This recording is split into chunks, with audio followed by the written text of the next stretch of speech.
Grazie.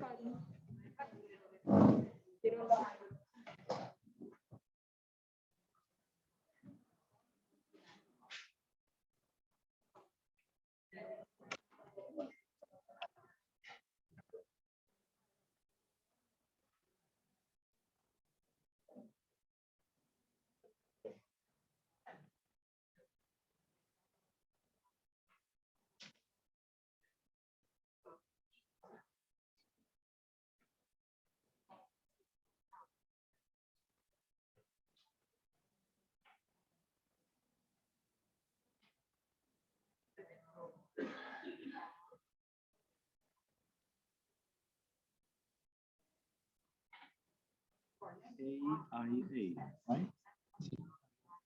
Yeah. El Lin. English language. Okay.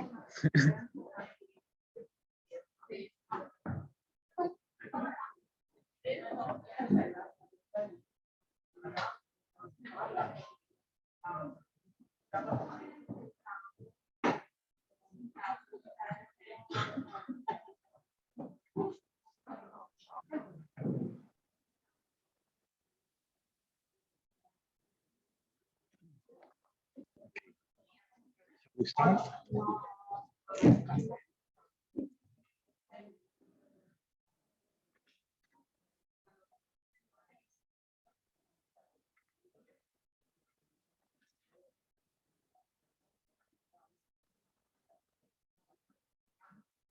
Okay, we can resume now. So thanks for coming to our last panel today and the end of the conference. Unfortunately for some, unfortunately maybe for some others, I don't know. Anyway, we've got two speakers, Davide Passa and Serenella Zanotti, and we will start with Davide Passa. Davide Passa is a PhD student in studies in English literatures, cultures, language and translation at Sapienza University in Rome here, where he has also been nominated Graduate Teaching Assistant in English Language and Translation. He's a member of AIA, EST and IATIS, as well as part of the editorial staff of the Class A journal Status Questiones that we all know. He has published articles on the fictional use of social acts and their rendering in translation, with particular attention to fictional gay speak and drag lingo. His PhD thesis focuses on the linguistic characterization of fictional gay men in 21st century British drama. His main research interests are social linguistics, audiovisual translation studies and translation studies, language and sexuality studies, corpus linguistics. He teaches English language and culture in secondary schools as well.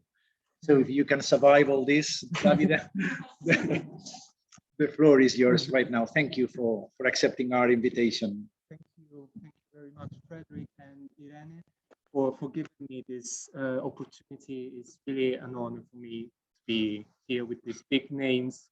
Okay.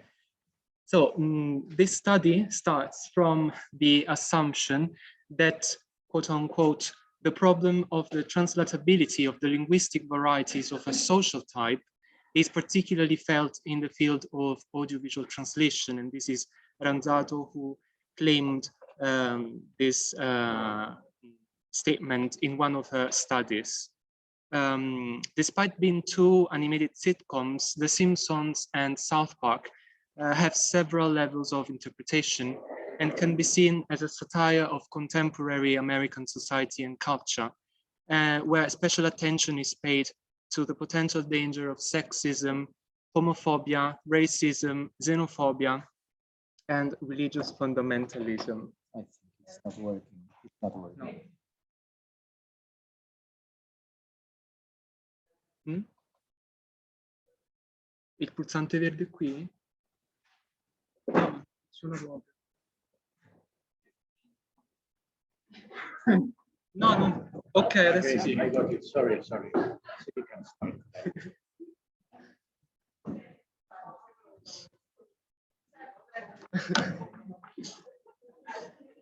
Okay. So by satirizing various minorities in American culture, these two series aim at raising awareness about social issues and at potentially affecting change.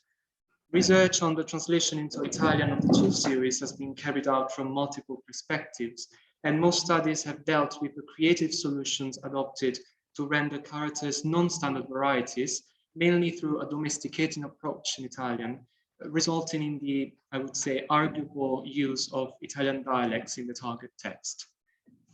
This presentation, however, approaches the study of creative audiovisual translation from the perspective of language and sexuality studies, where sexuality refers to how people express and view themselves as sexual beings.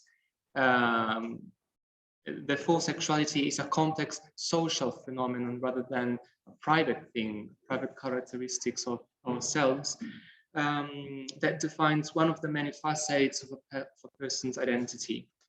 The fictional gay men in the two sitcoms reveal their sexual identities also through their voice. This presentation will define gay speak and its use in fiction as a way to characterize fictional people.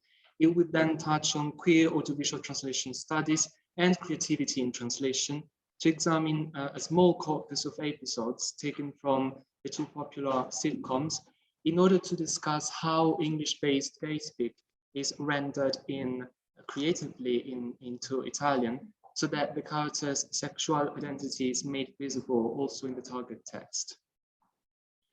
The term gay speak was first used by Hayes in 1976, and it is the linguistic variety that is allegedly used by gay men through which they construct and perform their sexuality.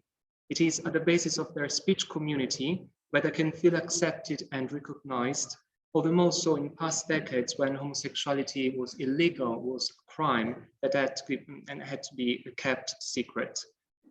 Many studies have been published since the 60s, and most of them are like collections of studies that had been published before, such as, for example, Cameron and colleagues' Language and Sexuality Reader, published in 2006, which comprises many articles that have been for too long unreachable because they were scattered in many other unreachable publications.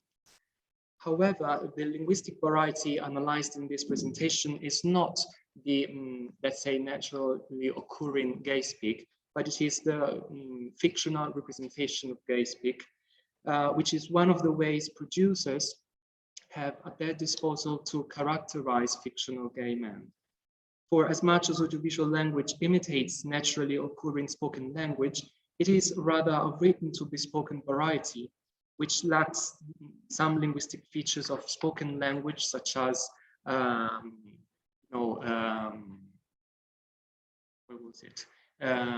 repetitions, digression, etc. Because it is non-spontaneous and prefabricated. It is inauthentic orality, a mere imitation of spontaneous spoken language, as was claimed by Pavesi, which has been written and rewritten, polished, corrected, rehearsed and performed. And all the elements of spoken orality, spoken language have been either omitted, either eliminated, or they have been kept as a way to characterize the fictional speaker. So these elements that are meaningless in everyday, in the everyday language acquire their own meaning when used in fictional language.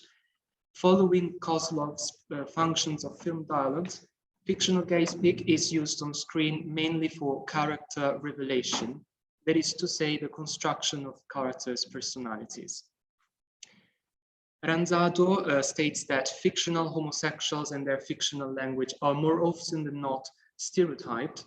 And according to Gross, the use of stereotypes is a common practice in the process of media characterization, since characters are meant to be easily recognizable by the audience. Stereotyping implies exaggerating the differences between the two poles of a binary system, in this case, heterosexual and homosexual, and reducing the behavior and speech and other characteristics of the members of the weaker, the less powerful pole, in this case, homosexual people, to a mere few traits. It occurs where there are significant inequalities of power, and identities which are problematic in some way tend to be the ones to be focused on, as Paul Becker claims.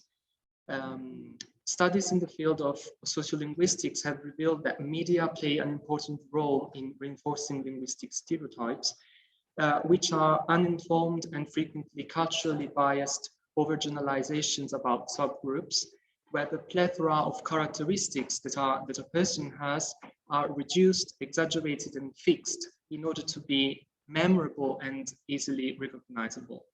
And as Zanotti and Ranzato claim in linguistic and cultural representation in audiovisual translation, representation in fiction is actually a sort of selection of some traits of a person, which are generalized to a social group, as this is the case.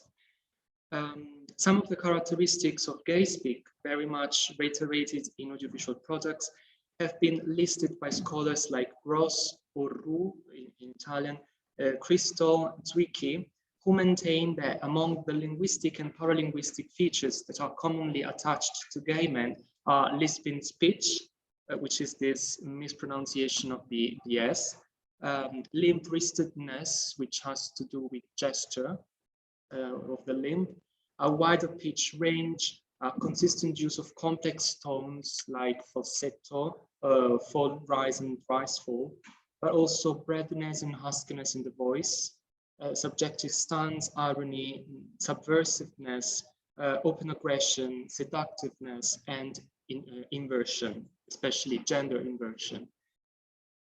As will be discussed in this presentation, many of these characteristics are shared with what Lakoff calls women's speech.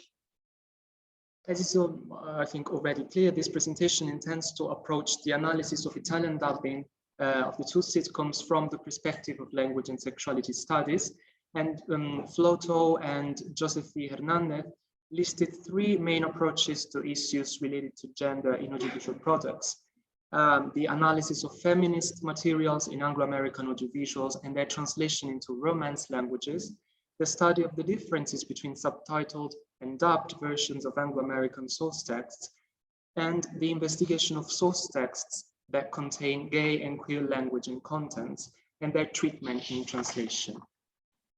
This study, of course, will follow this third approach, which is exemplified by the works of Chagnon, De Marco, Luis, Ranzato, and Ivan Villanueva, where audiovisual translation studies and queer studies are at each other's service.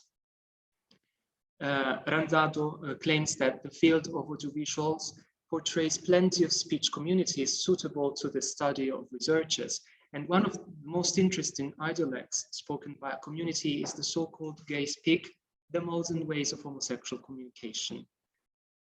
Bauer states that translation serves as a framework for analyzing how sexuality travels across linguistic boundaries and the politics for this process. And he adds that translation offers new insights into how sexual ideas were formed in different contexts by a complex process of cultural negotiation. Therefore, translation is, among other things, a sexuality constructing activity which is in line with the performative nature of sexuality, that is a cultural construction originated from repeated behavior, gestures, linguistic features, clothes, and so on. Consequently, each culture constructs sexuality in its own way and with its own means. This brings to the notion of creativity, which is an inevitable aspect of translation, despite being considered with some suspicion for its indeterminacy and the impression that creative translations are less faithful to the original. The Romans and the Romantics had already acknowledged the importance of creativity in translation, both believing that the target text somehow enriched the source text thanks to the creative genius that the translators had. The Italian dubbing of English gay speak, for instance, translator had to undo the original and to invent and recreate the linguistic uniqueness of English gay speak into Italian gay speak, the latter lacking the same richness as the former. Focusing on the Italian translation of gay speak, Ranzato acknowledges that the relative poverty of the Italian gay lexicon as compared to the richness of the corresponding English terminology is a fact. And she explains that this is because the Italian culture has opened up to homosexual themes much more slowly than the Anglo-Saxon world, where the first publications on gay speak date back as early as 1941, with the publication of Legman's The Language of Homosexuality, an American Glossary. And she also adds that one of the first consequences of this state of affairs is that the language of homosexuals has long remained in Italy the language of a ghetto, and still today the relative poor lexicon available is an objective obstacle even for the most unprejudiced translator. Harvey highlights that when translating, translators need merely to be aware of the comparable resources of camp in source and target language cultures. And as a matter of fact, Italian gay speak is not as established as its English counterpart, and Italian translators have to deal with the lack of a comparable social act and find creative solutions to convey the gay features of the source text. In other words, translators embark on a process of sexualization of the translation to make queer identities and characters visible also in the target text. This study is based on a small corpus of 9 episodes, which have been selected for their significant contribution to the creative dubbing of gay characters into Italian. The first 5 episodes are taken from The Simpsons, whereas the last 4 from South Park. And the most significant passages will be analyzed in next slides. John is the owner of Kokamami's Collectible Shop, which is an antiques shop filled with various camp items, as he says.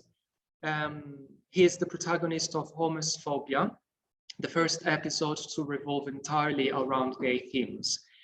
He is characterized as a friendly, charming, and festive man. He's interested in decorative objects, home design, and dancing.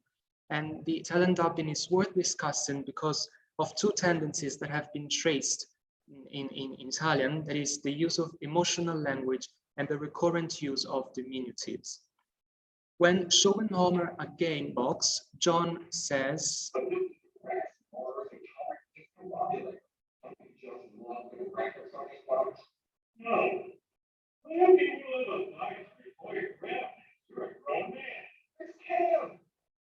so John in this first text reveals his emotions using the verb to love, which seems to be quite an excessive manifestation when referred to an object, to a box.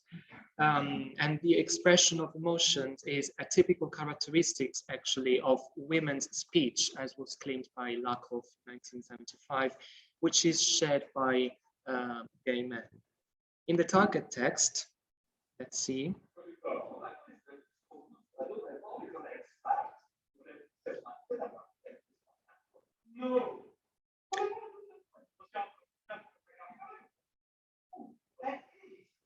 So in the target text, the verb to love is even exaggerated with the adjective entusiasmante, which is like electrifying, which indicates an even more exaggerated emotional and unexpected response towards the object.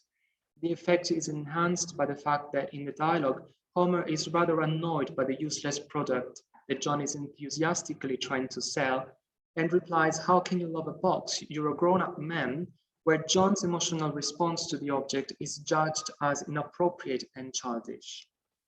The exaggerated show of emotions continues when John realizes that Marge's kitchen curtains are the same as the curtains he has in his bathroom.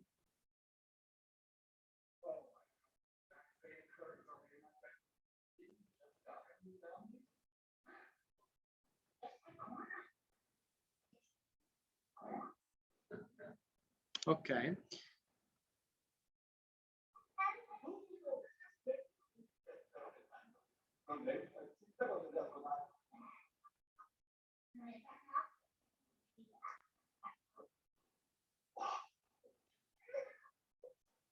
Okay, the verb to die, used in the source text, is translated as impazzire, to go crazy. They are both strong verbs, arguably used in an excessive way.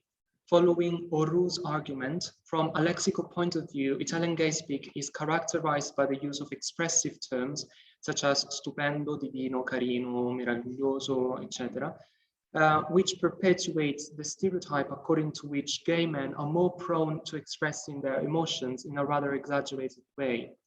It is the emotional outburst that originates the use of interjections and the changes in the pitch. A further element of gay speak is introduced in the dubbing, that is to say, the use of diminutives. The term curtains is rendered with the diminutive form tendine. Oru, who studied the use of Italian gay speak in 20th century Italian cinematic production, maintains that Italian gay speak is mainly based on two morphological peculiarities, that is, gender inversion and the use of diminutives. The use of diminutives can also be found in the Italian dubbing of the three gays of the Condo, when Homer meets Waylon Smithers at the gay district of Springfield, and a gay man asks Smithers who Homer is.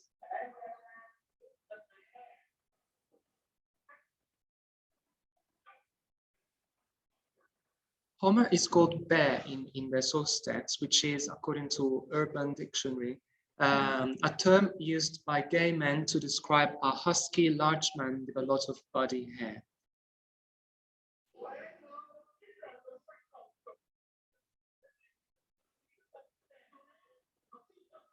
So the Italian dubbing makes use of the diminutive form orsacchiotto, which is little bear, which is a way to compensate in a creative way. Diminutives are also used by Grizzly Sean, an example of a gay bear, hence his name Grizzly. He's often shown in episodes or scenes that involve Springfield's queer community. He addresses Mr. Burns by saying, okay.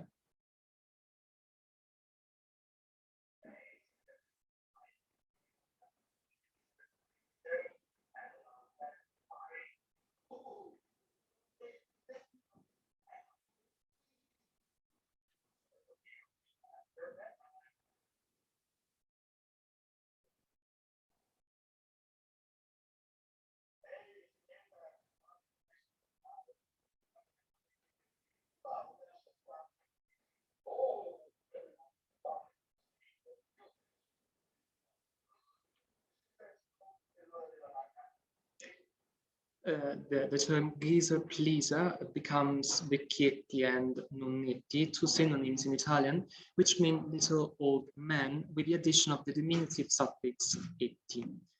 The use of diminutives can also be found in Julio, a Latin American gay man, who once lived as a straight man and was married to a woman, but he later came out as gay and moved in with his partner Grady. Julio is a professional photographer and a hairdresser. Working in the beauty industry is a common stereotype for gay men, as is claimed by Oru. He's also a drag queen, which reinforces the stereotype according to which gay men tend to work in show business, where they can feel accepted and free to express their real nature. In the source text, he is characterized by the use of a strong lisping speech and a Hispanic accent. The former refers to a functional speech disorder that involves the inability to correctly pronounce one or more sibilant sounds, usually the S or the Z. Interdental lisp occurs when the tongue protrudes between the front teeth and the sibilants are pronounced like a TH in English, as is the case in this video.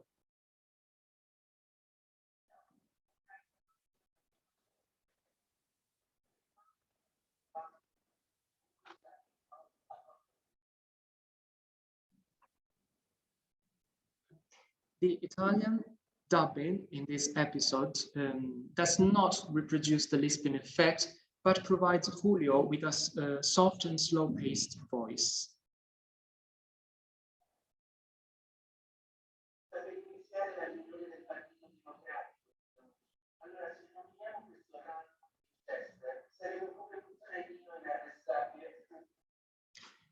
Furthermore, Julio makes use of diminutives such as Tesorucci and Trenino.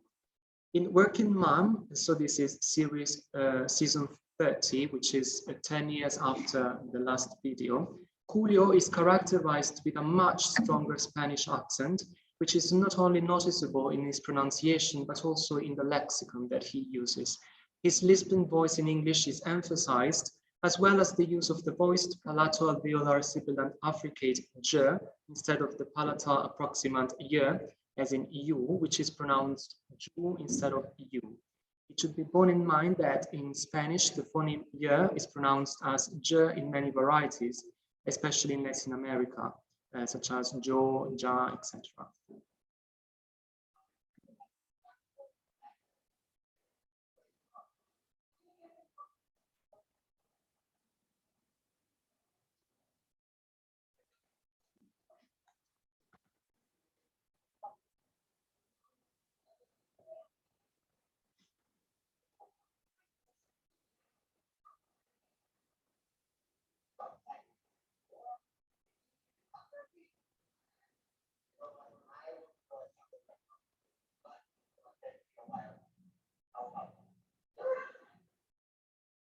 Okay. The Italian dubbing, unlike in the previous episode, keeps the lisping quality of Julio's voice, especially in the words that are mispronounced or are Spanish cuts, like tristeza and considermi. It is worth saying that in Italian, the stereotypical Spanish accent is characterized by a mispronunciation of the sibilant. The Spanish accent in the target text seems to be emphasized when compared to the source text, as can be seen in the addition of the exclamation "Oh Dios mío," words like tiempo, the preposition de, and the gemination in dime.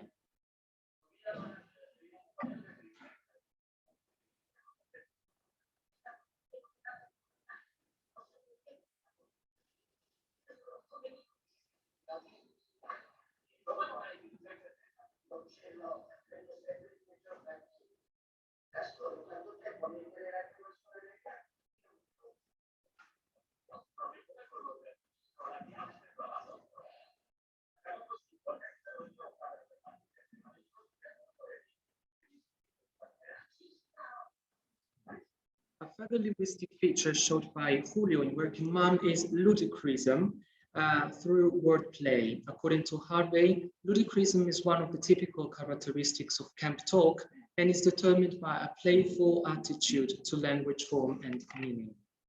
Julio?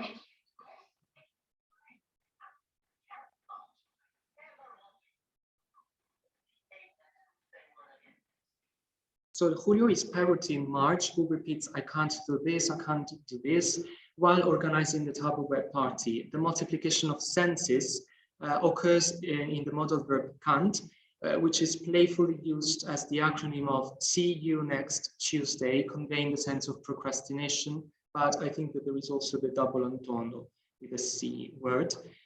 In the Italian dubbing,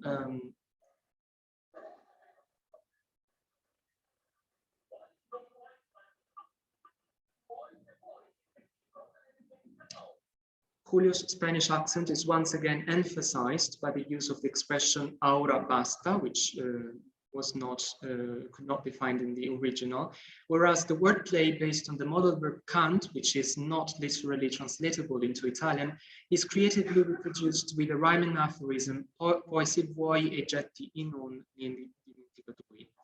The use of emotional language and diminutives is also common in the characterization of gay men in South Park. In particular, in season 1, a big gay Al, a stereotypical homosexual man known for his flamboyant and positive demeanor, who runs an animal sanctuary reserved for gay animals, says,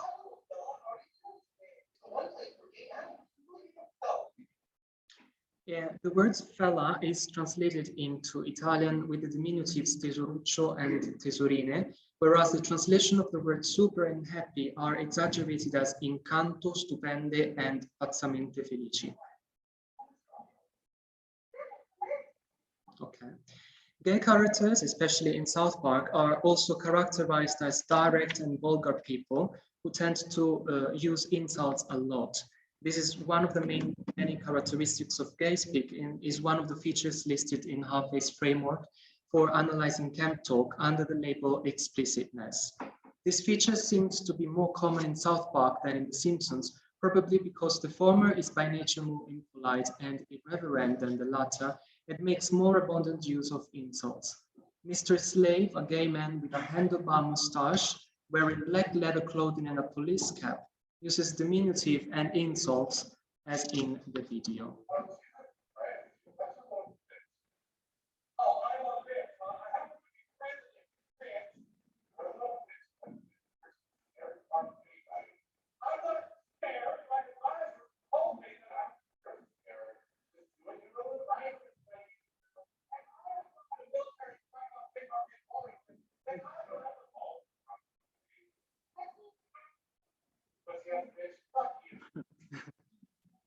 Okay, in the Italian dubbing, explicitness, diminutives, and double entendre are added.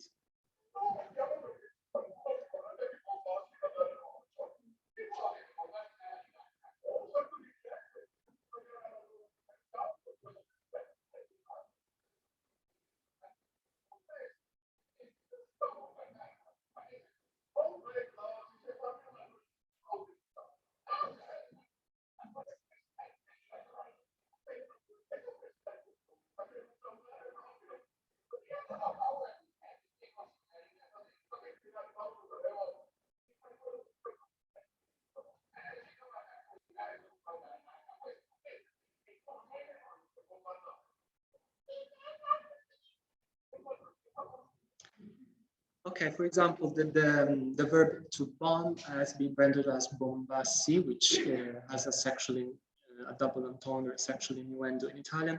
Oh, Jesus Christ is a catchphrase that Mr. Slave repeats consistently in the sitcom, which is translated as Oh, bei cazzi, with the addition of the expression referring to me genitalia. Besides, il proprio missile is a double entendre in that it refers to both a real missile and because of its phallic shape to me genitalia. Double entendre, that is to say the use of expressions that have two different interpretations, one of which has to be sexual, is a common feature of gay speak, as is argued by Harvey. So many other characteristics in the source text, especially in secondary characters, show the typical linguistic features of gay speak analyzed in the previous slides. Nevertheless, since this study has dealt merely with the dialogues where the target text departs from the source text in an attempt to creatively sexualize fictional gay men's voices in the Italian dubbing, dialogues and characters that have been translated literally have not been included in this presentation. Studying how a translation conveys stereotypical fictional gay speak implies investigating the process of sexualization of the target text. As a matter of fact, each culture and language have different linguistic items at their disposal to index homosexuality through language. This study has showed that sexualizing the target text means reconstructing the character's sexual identity, which is a cultural phenomenon rather than a biological feature of the body. The passages analyzed have showed that the translators had to creatively rewrite the passages spoken by the gay men so as to make their sexuality visible in translation. This is due to the fact that English and Italian convey homosexuality through language in slightly different ways. From the point of view of lexicon, Italian gay speak, unlike English-based gay speak, makes use of diminutives in the form of suffixes.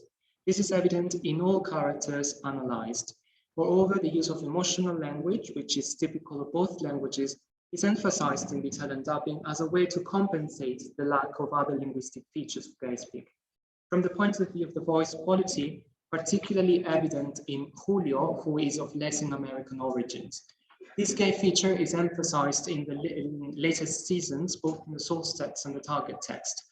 However, in the Italian dubbing, it is often associated with Julio's Spanish accent, where his sexual and geographical identities are linguistically conveyed by the same items, that is to say, Hispanisms that are pronounced with a typical gay lisping speech.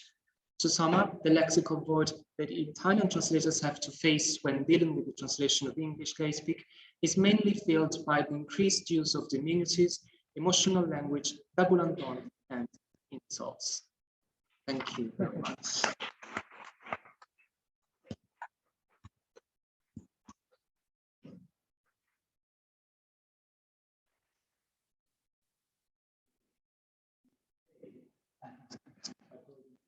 I think we have this fascinating topic. Really fascinating topic. Just is. So I have a couple of questions. So I was talking about the map between John and March, and the fact that he said something like, didn't you die when you got his curtains? I was thinking about the connotation of to die, that especially in the 1600s, but also in Victorian period, but even today, if you look at Urban Dictionary, means come to an orgasm. I mean, do you think that there is this kind of propaganda in this, probably, I don't know, in this dialogue, when John asks Marge, didn't you die when you got his? Okay.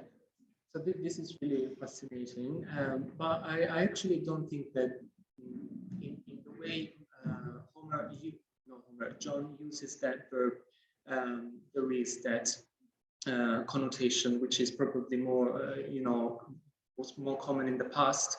I think it's just a way to, express emotions in an exaggerated way when referring to curtains, which, seems to be quite, an exaggerated show of emotion. And I don't think there is this connotation, actually. Mm-hmm. And another comment I would like, you quoted Irene's statement according to which the Italian lexicon is relatively poor in terms of case. Okay, I was thinking about, I don't know if you're familiar with the TV series that is called Sex Education. In an episode, the gay couple, Eric and Adam, are about to have sex. And Eric tells Adam, I'd love to put my dick in your mouth. And I immediately stopped. And I went back and I put the Italian dubbing because I was curious about it. And he says something that it was translated as something like, I would like to have sex with you. Something very, very cool. So, I would like to know something about probably the notion of censorship in this case. You really think that it is due to the fact that the Italian lexicon is relatively poor in this sense, or it is something linked to also implicit censorship about I think that's both. Probably the poverty of Italian gay speak is due to the censorship, or the probably also for religious. We are a different kind of the Vatican, the Pope. So we're not prepared for this kind of explicit content, I think. Very sweet.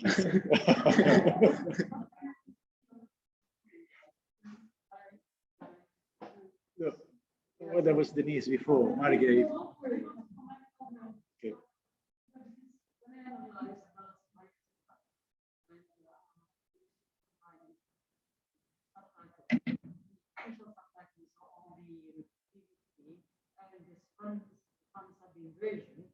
It was funny to find that actually the official subtitles were much more explicit in the England and transferring identity than the fan sub version. So what we found was weird because it was going against what you think that fan sub should be more liberating, more open, closer to the source text, etc. So I don't know. But that was the official subtitles. Yes. Okay, I think that's the official subtitles and the fan sub version. And it was like you said, there's the earlier that you pointed out in your study. We lack in Italian some, equivalent terms described them, but still, the fan subbers were probably self-censored Okay, I think it could be interesting to analyze the dubbing and the subtitling, because I'm pretty sure that, as you are saying, subtitles could be more explicit because they are not uttered, probably. I don't know. Denise, please. Okay, first, thank you very much. It's incredibly really Thank you. and I just wondered, and I wanted to ask your opinion. You talk about creativity, being creative in dubbing. I just wondered about the ideological implications of being creative about what might refer to as gay speak, whereas you're actually kind of inventing a language which doesn't exist in Italian. So I guess my question is a very open one. You know, what's your opinion on that? On actually using creativity, yes, but at the same time, ideologically, you're kind of forming a language which doesn't exist. Yes. I think that, for example, the use of diminutives or the addition of emotional language is a way to, yes, to try to create something that we don't have in Italian in as fixed a way as it happens in English. Because characters have to be, of course, immediately recognizable, and so language is one of the ways the audience can tell that they are gay. Okay, so probably the lack of this linguistic variety, I don't know how to call it, gender-lect, is register, yes, is compensated with the use of the addition of. Doesn't it just promote stereotypes for me? I think it reiterates stereotypes. Yes, it does. And therefore it's consequences, but through dubbing you're kind of promoting Yes. Yeah. Yes, that's. which then reflects on society. Yes, that's really typical of media, but also literature, because you have this fixed, let's say, stock character that has been, fixed by, I don't know, the figure of Oscar Wilde, for example, the dandy. And these traits, which are really a few traits, are fixed, have been fixed and generalized and reiterated in literature as well as audiovisual products. Couldn't it have a negative consequence? What is your personal? Yeah. Okay. You want to know what you want to know what you think. Great study. So I'm afraid you identify the characteristics. And my question is a little bit beyond that. So we've identified the characteristics. But are we not simply creating ideologically a language that doesn't exist? So what impact does that have socially? Okay. Yeah, I would be actually rather upset because it overgeneralizes to all gay men these features, and it doesn't mean necessarily that all gay men are as flamboyant or use the same features. So yes, I think it is something actually negative, but at the same time, it is a way to characterize these minorities in fiction.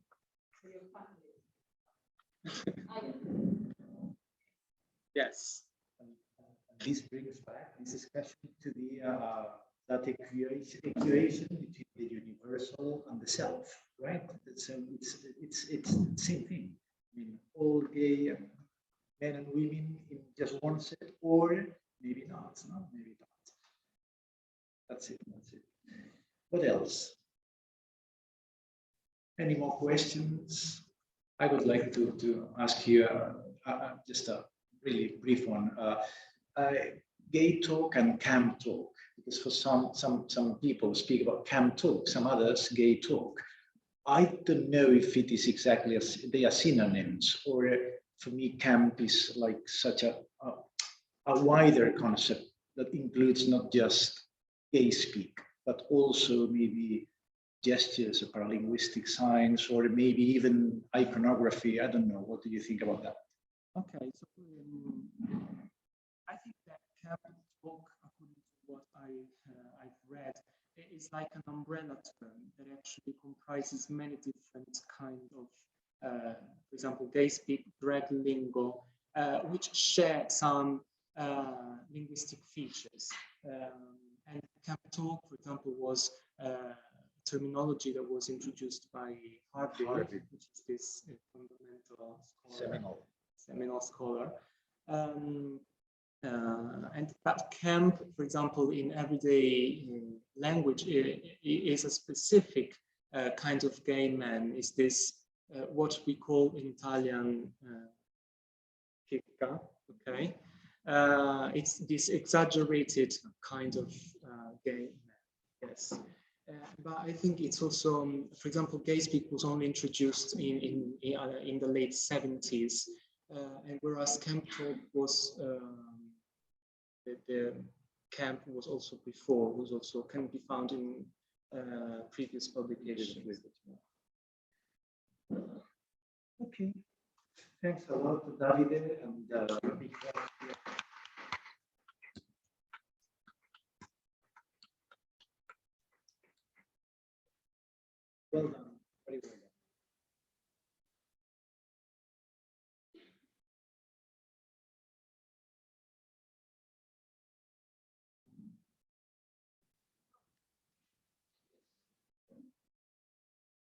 Get out of it.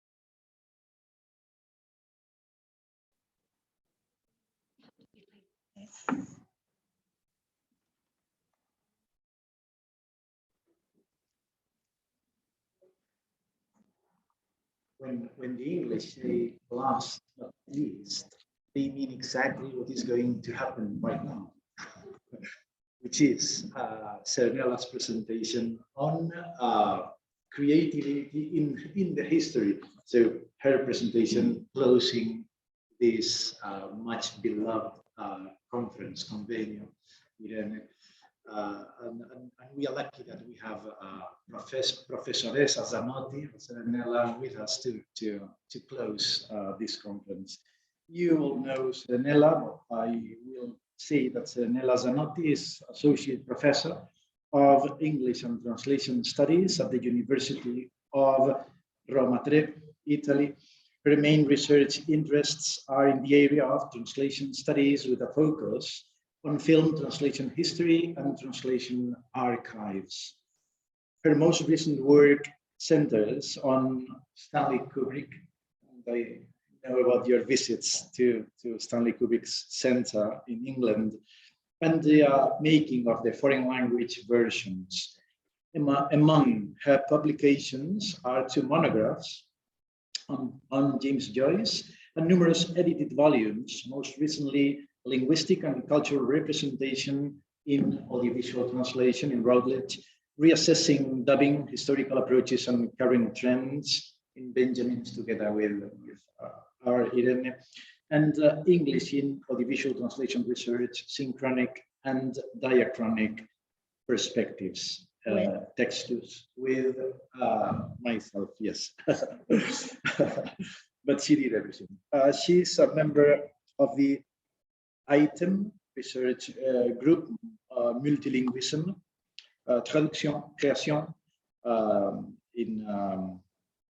in the Centre National de la Recherche Scientifique. My French is terrible, in Paris.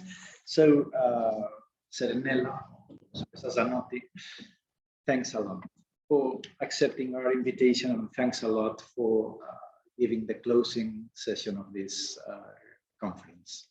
The floor is yours.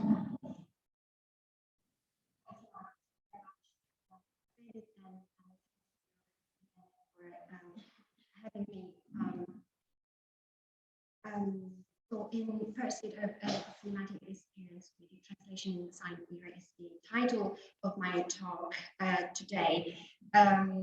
So translating films in the silent film world entailed much more than translating words. It was a far more radical and material process of reshaping and adapting the film text to meet to the requirements of local audiences, exhibitors, and censorship boards. Creativity, therefore, was an inherent feature of film translation in the silent era. So the aim of this paper today is to examine the modus operandi of film translators in the late silent era, so in the late 1920s, with a focus on the Italian context. Therefore, I will examine the intricacies and complexities of the film translator's craft, which, as I will show, will extend it beyond the translation of text on screen. And I will present evidence supporting the view of silent film translation as a holistic process, as O'Sullivan and Chaume call it, involving not only the translation of title cards, but also a variety of other interventions. According to O'Sullivan and Chaume, the translation of silent film is one of the biggest gaps in audiovisual translation research. So my aim is obviously to go back in time, and my talk will present some early preliminary findings of a study exploring this under-researched area. Now, the notion of film as a universal language was a powerful staple in Hollywood's mythology about itself, as Hansen pointed out. But as Tessadwyer argues, the degree of translation required to preserve the myth of universalism was phenomenal. It has been noted that translated films could be textually very different from their originals. And the text of title cards could be modified in the process of translation, and the number and position of the titles could be changed to suit to local tastes or to censorship requirements. Production companies provided the original and, as a rule, the original and translated title list to their distributors and agents. But from the end of the 1910s, language transfer operations were usually carried out locally. The purchasing company or distributor was responsible for the translation of titles, which was now entrusted to professionals. And as a result, the quality of the translation improved, although to the detriment of the integrity of the work, as we will see. As Ruth Basie has noticed, silent movies were inherently unstable, not only because of the nature of the medium, which relied heavily on metaphor and allusion, but also because even as objects of silent films were unstable, both chemically and textually. So the textual instability of film in the silent period is due to the fact that silent movies could be modified with ease once they had entered distribution, both domestic and foreign. And movies needed to adapt a wide range of cultural requirements, and they commonly underwent a range of adaptive treatments during the process of distribution and exhibition. Modifications could be introduced at a point of exhibition, as exhibitors had a great deal of creative freedom. They made cuts to shorten the program, to improve the action of a feature, or to eliminate content that was believed to be potentially offensive.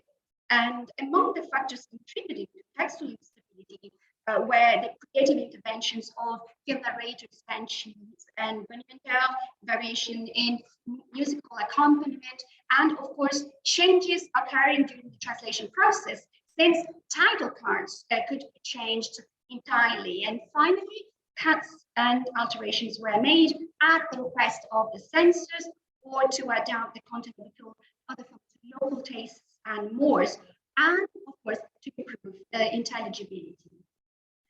So as Basie observes, the practice of modifying movies to requirements of local audiences was consistent with the status of movies as commodities, rather than texts with a specific privileged arrangement of content, which is extremely important in terms of translation. So the filmic text was vulnerable to intervention and transformation, and it was ultimately determined by the specific context in which it was exhibited. So what happened to a picture after it left the director's hands never came back to the film director. In the silent era, as Rohirrim argues, films were not solid and changeable items. In those days, the original form of the film was chimerical, as Daisy puts it, and translation practices revolve around what Rohirrim calls fluid conceptions of the original. So researching film translation practices in the silent era is challenging, owing to the difficulty of getting a hold of film prints from the period. Film prints are rare and extremely fragile. There is, however, a wide range of other possible resources that provide us with information on how films were translated. And these include press materials, film prints, production documents, censorship records, and finally translators' accounts and archives. So the study I am presenting today draws on primary materials from a variety of sources, including the Fondo Società Anonima Stefano Pittaluga at the Museum, at the National Museum of Cinema in Turin. Pittaluga was a company which focused on film distribution, and it was one of the most important Italian film distribution companies during the 1920s and 30s. But the study also draws on materials from the Charlie Chaplin archive, the periodicals from the time, censorship files, and also a translator's archive. Now, as O'Sullivan and you suggest, the natural framework for looking at translation history is the translator-centered one. Then what follows, I will concentrate on the writings and the work of Guglielmo Giannini, who was one of the most prominent film translators of the period that goes from the late silent era to the early days of dubbing. Giannini's case is interesting in that it shows that the task of the film translator in those years was not confined to language transfer operations. And in those days, translators did much more than translating titles. Title writing was, in fact, intimately linked to editing, and title writers often also cut the film. Giannini was a journalist, a playwright, a script writer, a theatre director, film director, and a politician, and is best known as the founder of Qualunquismo, a populist political movement that was started in 1944. During the 20s, before establishing himself as a playwright, he played various roles in the Italian silent film industry. He was a film critic and the founder and director of Kines, a magazine that was launched in 1919 and was dedicated to the emerging cinema industry in Italy.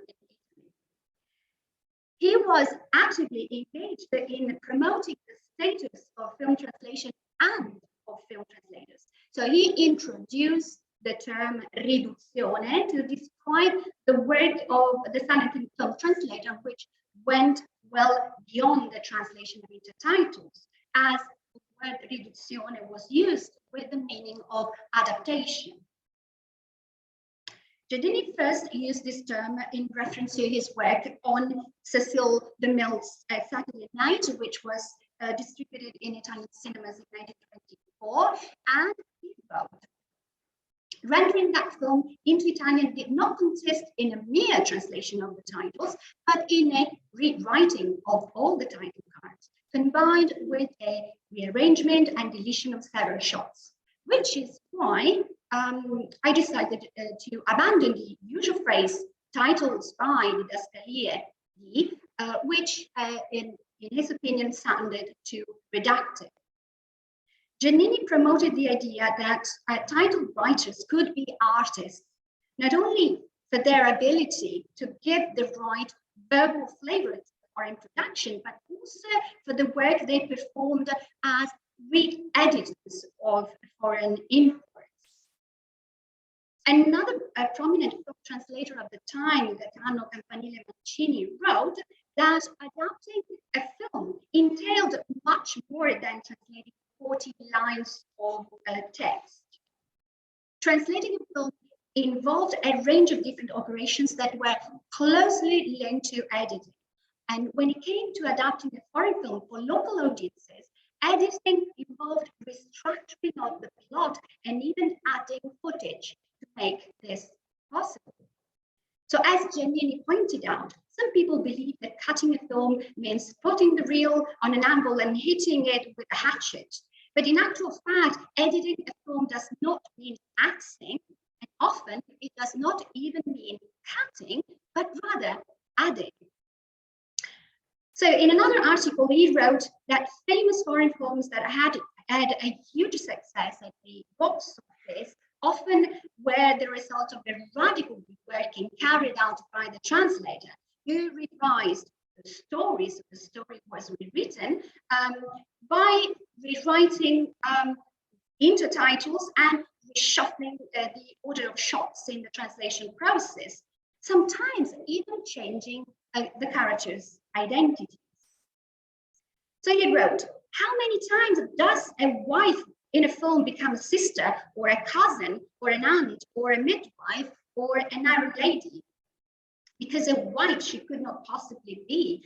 And how many film endings become first act openings? How many evil characters become good? How many dying characters end the film in perfect health? And in an article written in 1935, well into the dubbing era, Giannini recalled, when film was silent, adapting a movie was relatively easy. Long and boring films were made short and funny, editing presented no difficulty, and each cut left a gap, which was filled with a title, that is, an intertitle.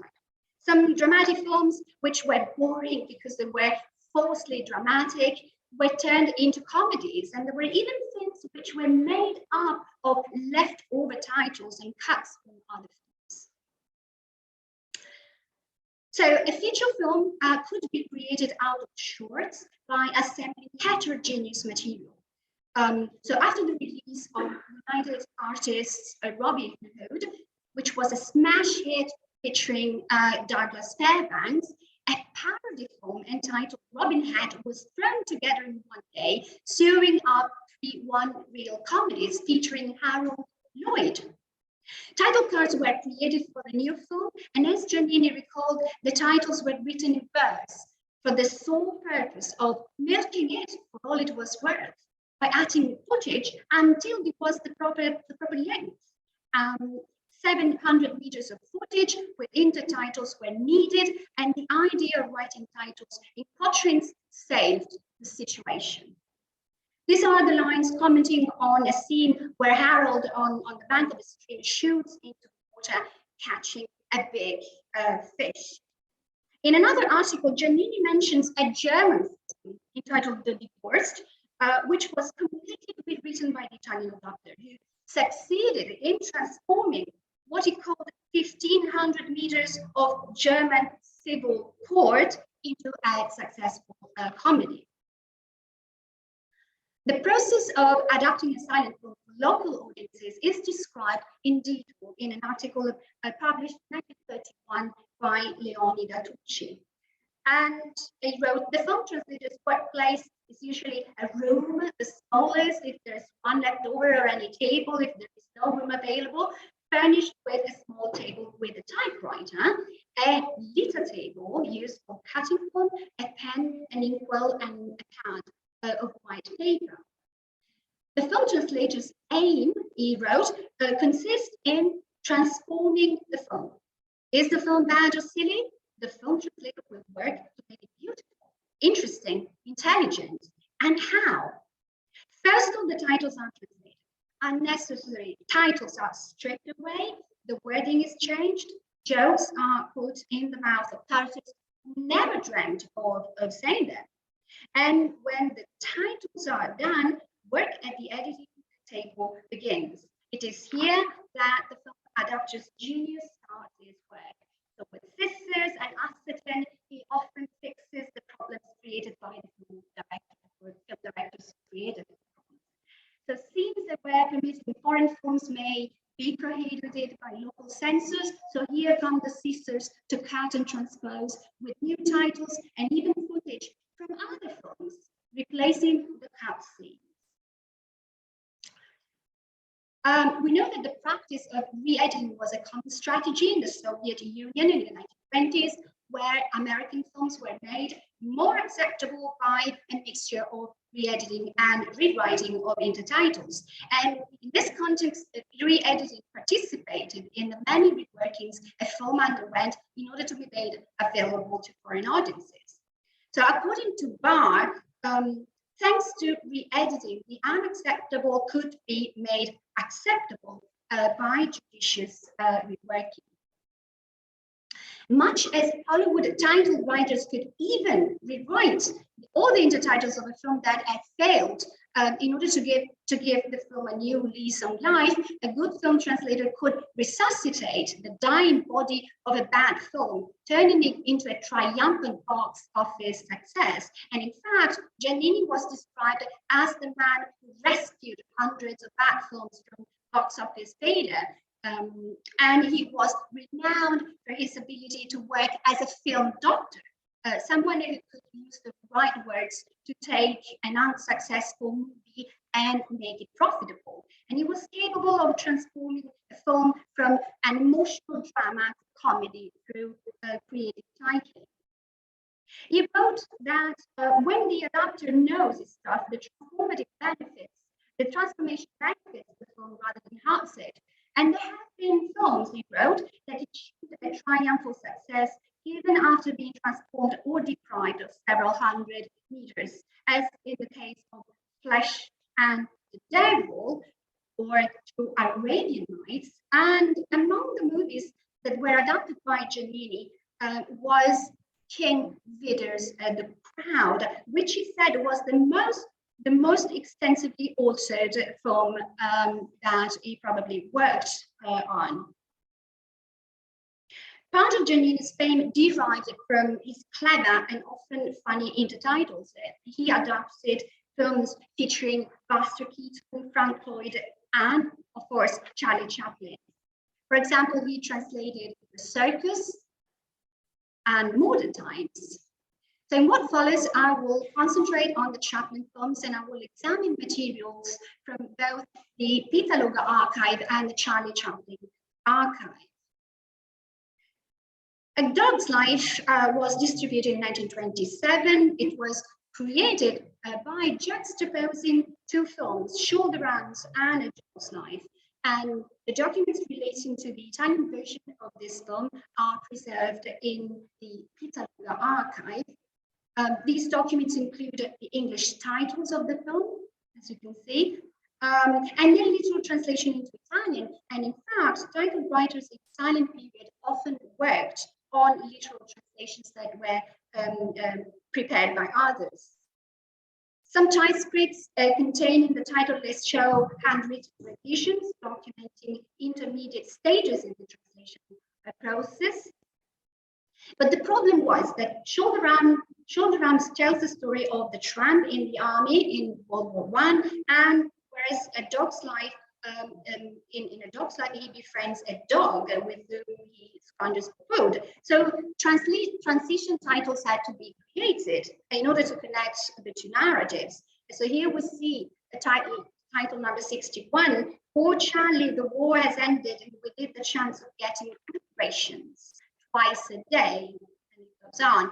So as you can see, the English, well, as you can see, the first and the second translation is the first translation is comparatively much shorter than the original, than the second one. There is Also, no one-to-one correspondence with the original English titles. The English titles are short, economical, and informative, while the Italian titles are more verbose and richer in a narrative detail. Now, The Tram. This was the first film distributed in Italian cinemas. It was first distributed in 1917.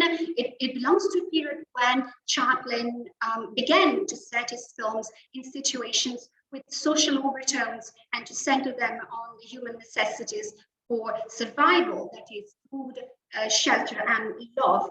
But while many of these films, the films from this period, were light, purely funny films, and they were close in spirit to the early comedies, slapstick comedies he produced, The Tram struck a different chord, blending pathos with comedy.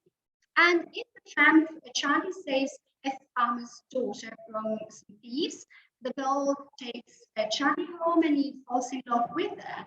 But his happiness is short-lived, and his boyfriend arrives, and Charlie realizes the true situation and departs alone. So the film closes with what will become Chaplin's classic ending, with the tramp walking sadly back along the road.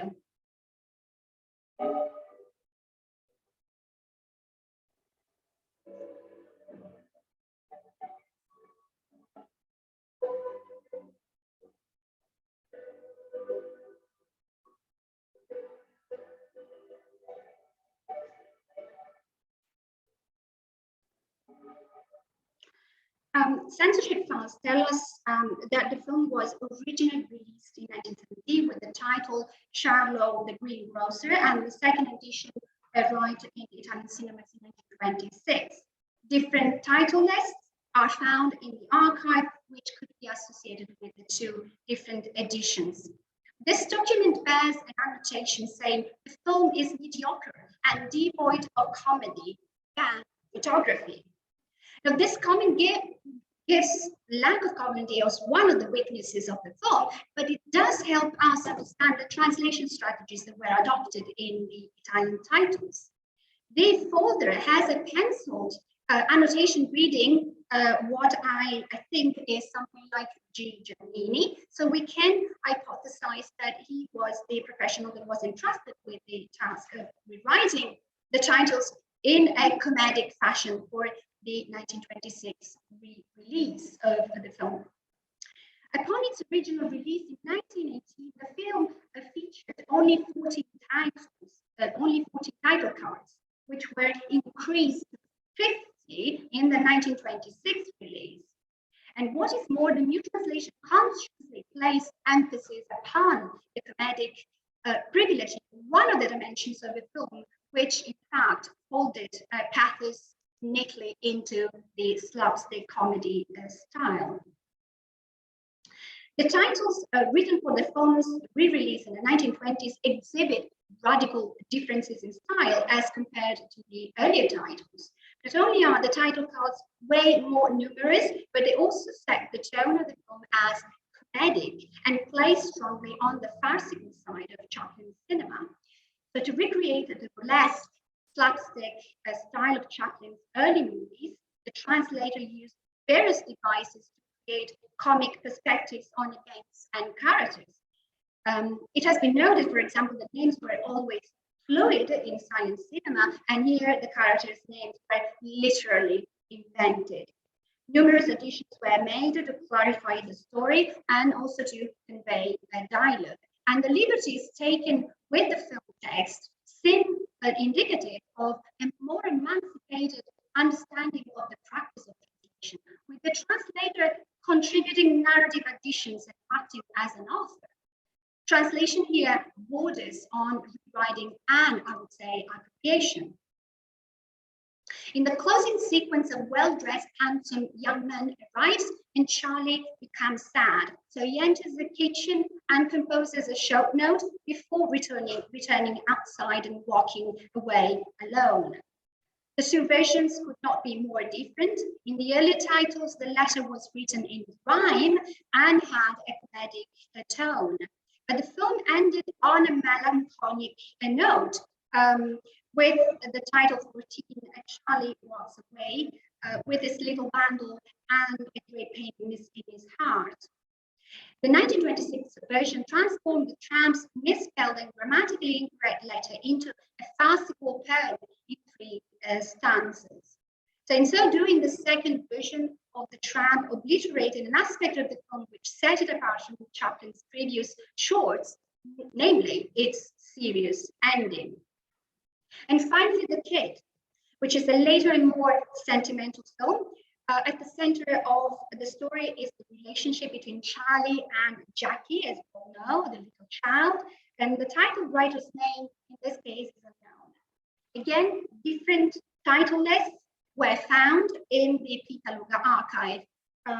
This is number 1.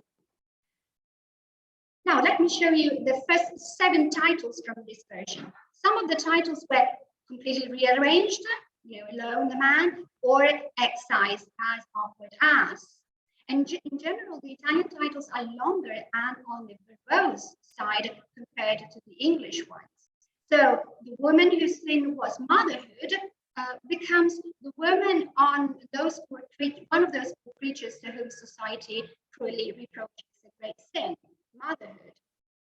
An array of documents pertaining to what looks like another version are located in the same folder. And this is a document that details the additions that were made to an earlier version of the film titles. As you can see, additions were quite extensive and they focused mainly on spoken interactions. Another complete list of titles is found in the folder which bears the phrase Pitaluga distribution. So this was the later, probably a later version.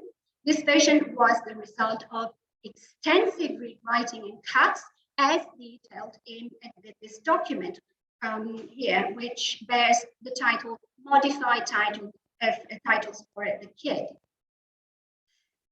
Now, The Kid tells the story of an unwed working class mother who abandons her baby. The tramp finds the baby and makes a home for him. And 5 years later, the woman has become a famous opera singer, but does charity work for slum children in the hope of finding a boy. Several titles were removed from the later version, and most of the deletions concerned the sequences showing that the woman has become a famous actress in the Italian version, or an opera singer in the Italian one, abolito, meaning deleted. The modified version wipes out the woman's professional success, so the story is changed and she becomes rich after receiving an unexpected inheritance. So, as a Sullivan and notes, in the first 50 years of film, we find translation taking place in context of distribution or of editing. Film translators in the silent era were well aware of the creative power of editing, and the fact that the video was silent gave, as Barr puts it, remarkable scope for creative manipulation of images and written words. So as we have seen, titles and editing transform drama to comedy and vice versa. Intertitles were integral to the cinematic event as a whole, and as Kelkusai suggests, it was not just a matter of reproducing the meaning of a text. The narrative pace of the film was inevitably affected by the integration of new verbal content to a pre-existing visual counterpart. In the silent period, translation encompassed a wide range of transformative creative practices, and even a cursory examination of some foreign distributed versions of Charlie Chaplin's films reveals that each act of translation created a new filmic text, and in this context, intertitles acted as agents of appropriation, as suggested by Guerrieren. So to conclude, the modus operandi of silent film translators invites us to review simplistic notions of the translator's craft and to embrace a broad definition of translation as suggested by O'Sullivan and Kulu. And I would like to argue that in problematizing received notions of translation, the study of the past complicates and enriches our understanding of the nature of audiovisual translation.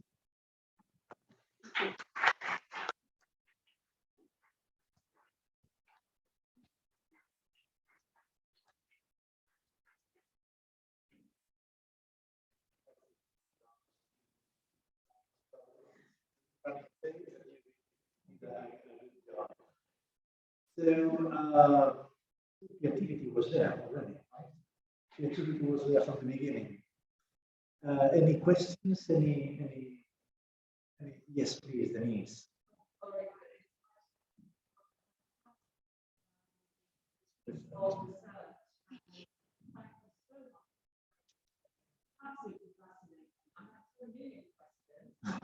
I'll just ask one. What did Chaume make of the translation from English into Italian? Yeah, this is something I'm trying to investigate, of course. You know, as that is, you know, one of the main areas of interest in terms of scholarly research in this area. What I found, but this is an ongoing project, and I would like to say that since archives were closed, they were shut down during COVID, I was only able to access the archival material earlier this month. So, you know, this is just a preliminary investigation. But in the Charlie Chaplin archive, what I found is actually the translated titles for City Lights. And I can just show you very briefly that City Lights, there are documents demonstrating that City Lights was translated in Los Angeles, not in Italy. So we have all this, the intertitles or titles, we should call them titles, in several languages that are stored in the Chaplin archive. And as you can see, no, the translator in this case was an actor. He was a Hollywood actor, an Italian, American, an Italo-American actor. And as you can see, there is, you know, they were transferred, literally, what we call translation proper. They were simply translated.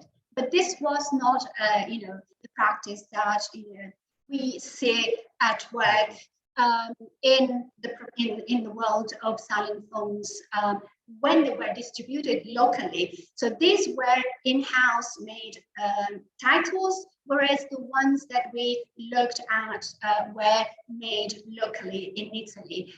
This is to show you that this is probably what Charlie Chaplin himself expected, you know, to have these titles translated.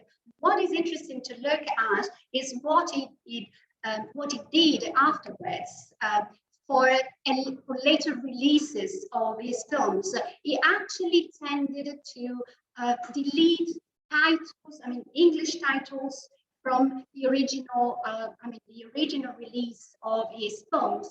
So he tended even to subtract, you know, to reduce the amount of text on screen.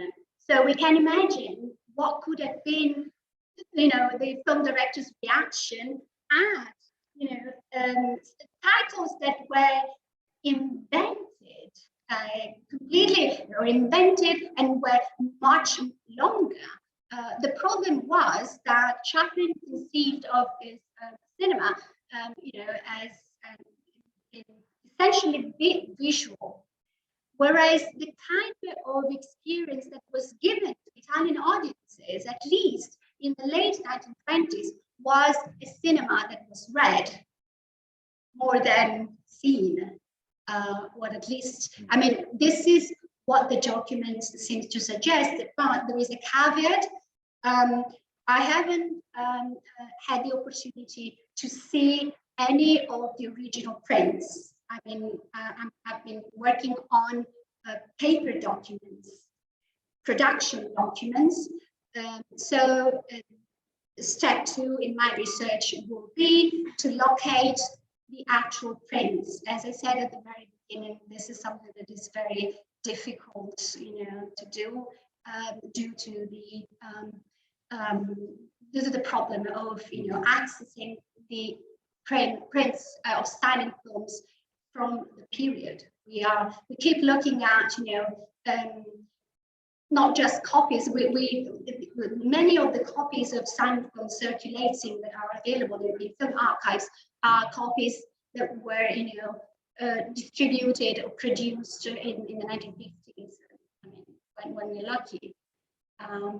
So yes.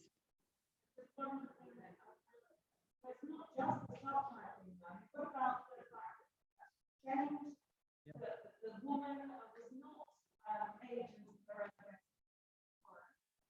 It became someone who happened to inherit money.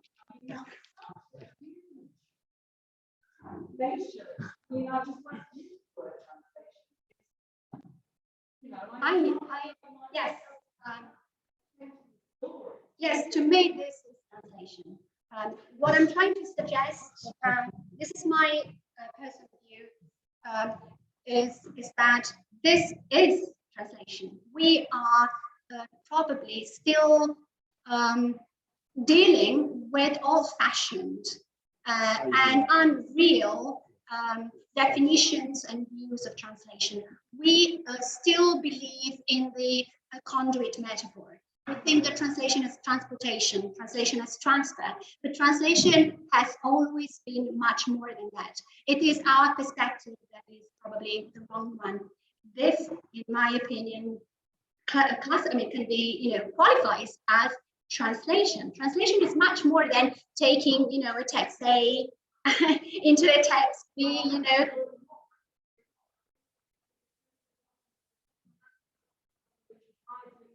Yes, and I totally agree with you. Yes. Yeah. That's what translation is. Translation changes everything, as Zanotti has said. But yes, the point is interesting, and that gives me the opportunity probably to add one final thought, if I may, is that what we see at work here is exactly what we see at work in dubbing, and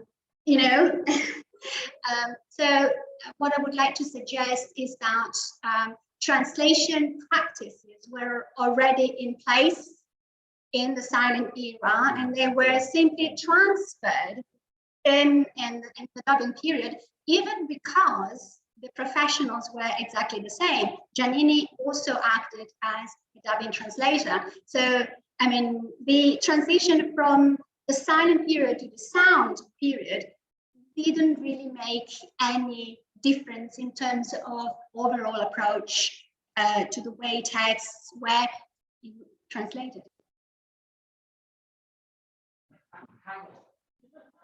In the sense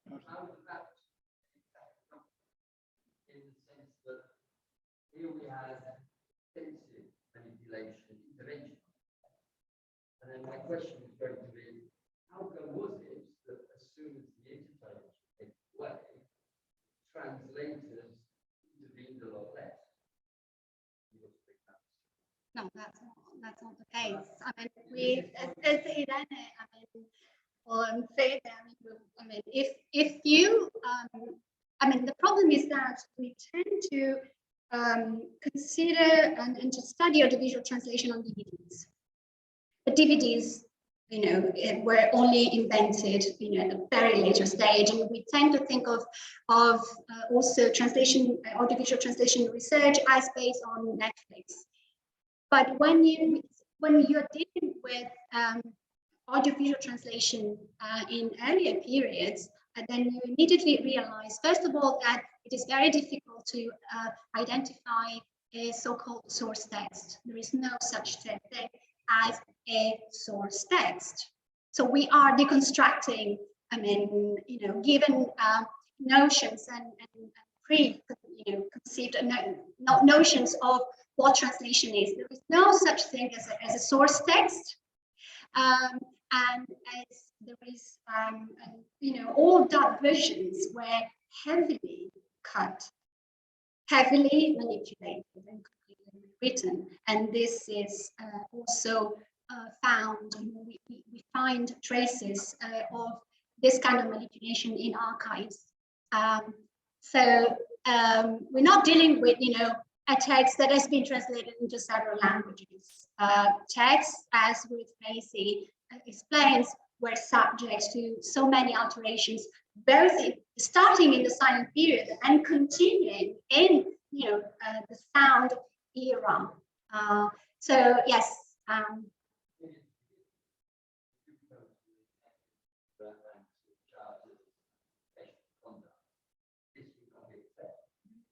Not today, but this has been the reality of audiovisual translation for a very long time. I'm particularly interested, obviously, titles gave the translator the opportunity, very easy opportunity, changes that were necessary that translation at that time. Yeah, but with dubbing it was even easier because there is no soundtrack, original soundtrack there. You create a new soundtrack and you simply replace it. You can have the on-screen characters say anything.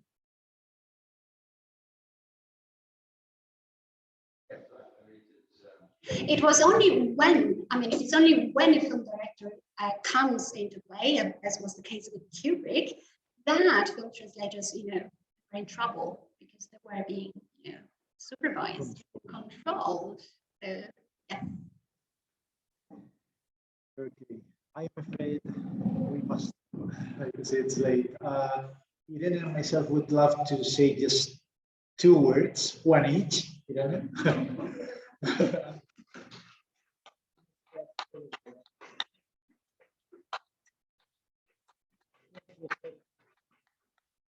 Fascinating talk. Thank you very much.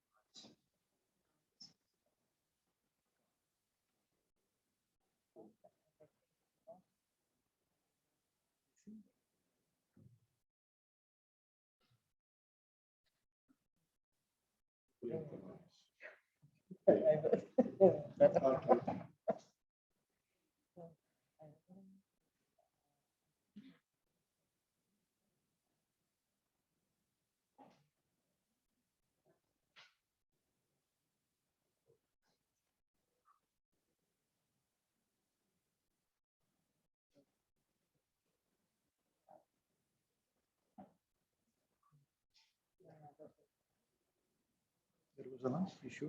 Yeah. Don't worry. Don't worry.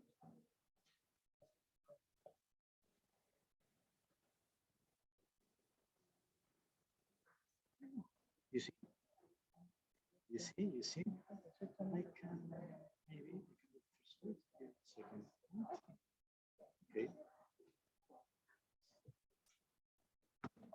Is it on? No. No.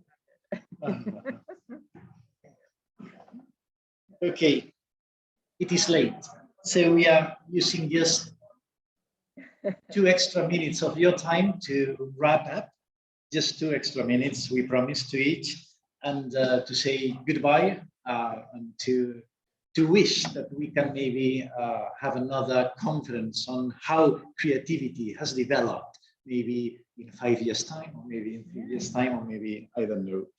Anyway, these are some really short notes about all we've been listening to in this conference, and sorry for the summary and sorry for the briefness. We started with Pablo. I think he was flying. So Pablo called our attention on the myth of the slogan, accessibility for all. He tried to deconstruct this motto, the dream of an only localized or accessible version for all. Pablo invited us to travel from the universal to the self by means of creative moves planned together with the potential addressees of these products. David also made us reflect on the myth of the universal design, and the tensions this dream creates with the difficulties of manipulating the original as they did in the past. In other words, if the original text is sacrosanct, universality cannot be achieved. Thanks to the new possibilities that digitalization is now offering to us, we can move towards the manipulation of images, timing, and the new resources such as floating subs, among others. Creativity is now at hand, and in these two contributions, it was understood as an end for necessary action, for inclusion, for integration of diversity. Giselle challenged the concept of creativity itself and made a difference between creativity as an end and creativity as a means. This dual approach allowed her to make another relevant difference for the purposes of this conference. That is the possibilities of creativity within the boundaries, what can be done in the market, what guidelines allow us to do, and creativity pushing the boundaries, which was maybe what they did in the past as well, right? Which is what the examples provided us by Pablo and David showed us. A final thought that made us think was that nowadays in the new English dubs, the search for authenticity, especially Netflix, right? Paradoxically sort of confronts the idea of equivalence or of naturalness, right? Rather than equivalence. Alessandra connected with these two possible functions of creativity and went a step further and added a third one, just not just creativity as an artistic contribution, so as an end in itself, as a provision of access, so as a means, as Giselle was saying, but also as a tool providing visibility, that is a means of taking action for social change, an idea later exploited by Rocío. As David did, she convinced us about the possibilities that new technologies and digitalization have to implement creative strategies in subtitling, and voiceover. Lukasz showed us the results of our reception study carried out in Poland and made us reflect on the amazingly over-domesticating strategies applied in Polish dubbings of animated films. He highlighted the fact that animated films are received and read differently by children and adults, and how creativity can be then applied to fulfill the needs of different audiences. Most creative strategies can come from and have been tested in amateur dubbing and subbing. Serenella Masida gave us an insight into the world of fan subbing, explained to us that many of the new established subtitling strategies come from the world of fan subbing, placement, colors, the use of swear words, a world that paradoxically, due to the digitalization and the new streaming platforms, is in a coma, she said. Rocío explored today the fascinating world of amateur dubbing and questioned the fact that fan dubs are always amateur and always altruist. She doubted about that. She showed to us that they are not, and called for a new definition and a new classification of fan dubs into three categories: altruist, promotional, and activist. She also made us aware of the fact that in this world, we can decide what version to watch. That is not possible on TV or on streaming platforms, right? And also that they are not creative by nature. They can be or they cannot be creative. And some of them contain domesticating strategies, but many of them are really foreignizing. Thus, the degree of creativity also varies and cannot be considered to be an inherent characteristic of fan dubs. No, Ida. So you didn't want to No, you just. As on the application of creative AVT modes and the potential they can have, we had a very comprehensive talk by Jennifer on the possibilities of creative AVT in foreign language acquisition and how this practice can be more effective than official modes. Jennifer showed us the new brand project Trilelex with all its possible combinations around modes and the kind of skill that might be helpful to develop. Margherita also explained how amateur dubbing can be applied to healthcare settings for therapeutic purposes. Now, Davide Passa has also called our attention on the creative aspects of the language of sexuality, particularly gay speak, moving from the linguistic feature of face-to-face conversation to the often stereotypical representations of homosexual characters in a corpus of animated sitcoms, concluding that translation is a sexuality reconstructing activity, which selects features in line with the prevalent modus operandi in the target culture. And so, for example, in the case of Italy, by working on prosody and exaggerated campiness in the case of Italian dubbings, also by adding diminutives and emotional language. Now, I took notes about Serenella Zanotti, but they got lost, so I'm going to improvise. But as it was such a wonderful talk, it won't be difficult. She, well, first of all, she introduced us to this incredible figure of this Giannini guy who really extended the boundaries of what a translator and adapter is. And actually, as Serenella said, can let us reflect on how dubbing translation practices have really drawn from a traditional practice.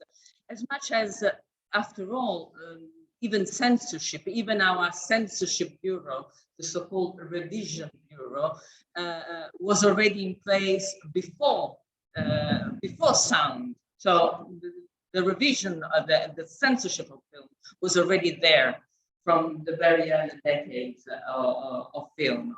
And all the work on these archives is incredible, of course, as Denise also pointed out. And the work on Chaplin. And actually, maybe I will wrap up by just one final maybe reflection on this.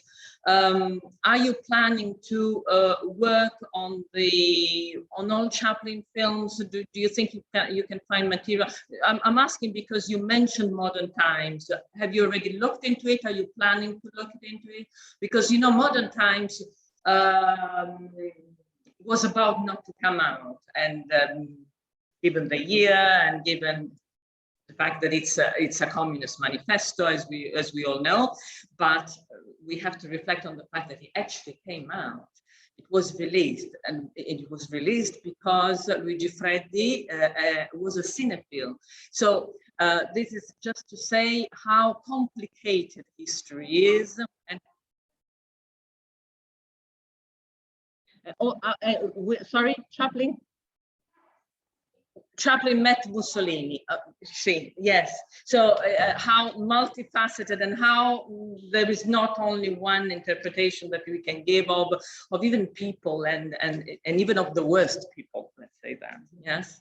And okay, I think that is all we have to say. That was. Yes, thank you so much. It was an amazing experience, also with all these technical problems, but I hope you had a good time, and okay, let's be creative. I'll see you in the next one. Thank you. Bye. Yes.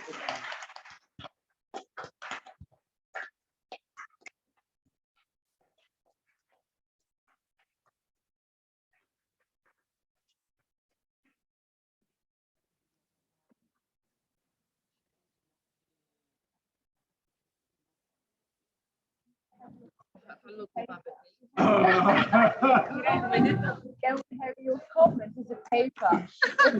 Yes, Thank you, we try to connect. State of art. Thanks. I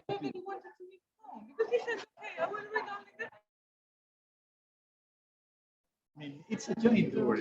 It's a teamwork. It's not. It's teamwork.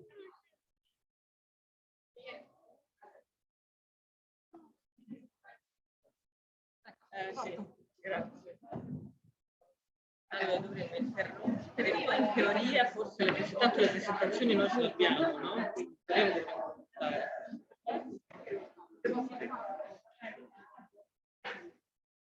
sicuro, no? Che ce l'abbiamo, oppure sono qualcune che invece hanno messo un aspetto Has been a really good, interesting from the start to the end. Yesterday there were a couple of weaker attempts, but today it's been impressive.